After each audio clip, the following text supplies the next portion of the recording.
పెట్టండి. నాకు ట్రోల్ చేసిన వాళ్ళకి, నన్ను తక్కువ చేసిన వాళ్ళందరికీ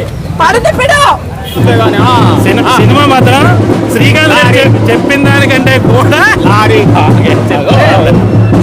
చెప్పిన దానికంటే కూడా బాగుంది. నేను అంతలాగే ఏదో వైరల్ చేయడానికి ఏదో ఇంటర్వ్యూస్ అరగిస్తున్నాడు, ఓకేలే బాగానే పబ్లిసిటీ చేసుకుంటాడు అనుకున్నాం, కానీ సినిమా మాత్రం బాగానే చేశాడు. అంటే చాలా దౌర్భాగ్యమైన పరిస్థితి ఏంటంటే, మనకి ప్రాంక్ వీడియోలు చేసిన వాళ్ళు సినిమాలు చేయకూడదు, రివ్యూలు చెప్పిన వాళ్ళు సినిమాలు చేయకూడదు, యూట్యూబర్లు సినిమాలు చేయకూడదు.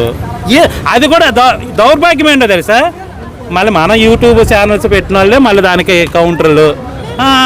అది పెద్ద ఏం లేదంటే యూట్యూబర్ సినిమా ఎవరు చూస్తారు ఏంటంటే మళ్ళీ యూట్యూబరే కౌంటరు క్వశ్చన్ చేస్తుంటారు. నాకు ఇది ఎందుకు ఆ మీడియాలో నాకు అర్థం కాదు.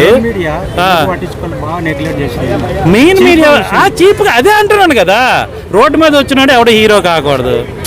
మనకు వచ్చిన దౌర్భాగ్యం. తర్వాత ఇంకొక దౌర్భాగ్యం ఏంటి తెలిసిన, సరే మీడియా పట్టించుకోలేదు, పెద్ద ఛానల్ పట్టించుకోలేదు, పెద్ద హీరోలు పట్టించుకోరు, పెద్ద డైరెక్టర్లు పట్టించుకోరు, వాట్ ఎవర్, ఇదంతా ఓకే పక్కన పెడతాం. జనాలు తొక్కేస్తున్నారా అంటుంటారు. తొక్కేసింది వాళ్ళు తొక్కరు, వీళ్ళే తొక్కుతుంటారు. వీళ్ళే కింద కామెంట్లు, నీకెందుకురా, నీ సినిమా ఎవడు చూస్తాడరా.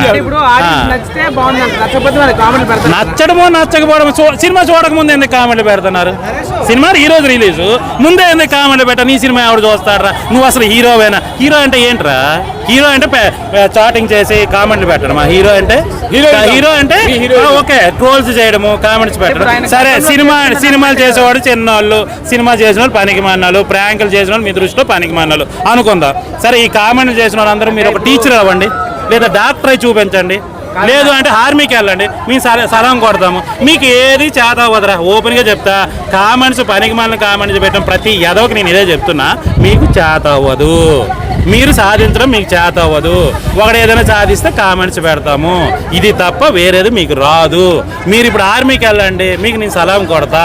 మీరు టీచర్ అవ్వండి, మీకు దండం పెడతా. డాక్టర్ అవ్వండి, మీకు కాలు పట్టుకుంటా. మీకు ఏమైనా అయితే నాకు చెప్పండి. కావాలని కాదు బ్రదర్, అలాంటే వాళ్ళ మెంటాలిటీస్ అంటే.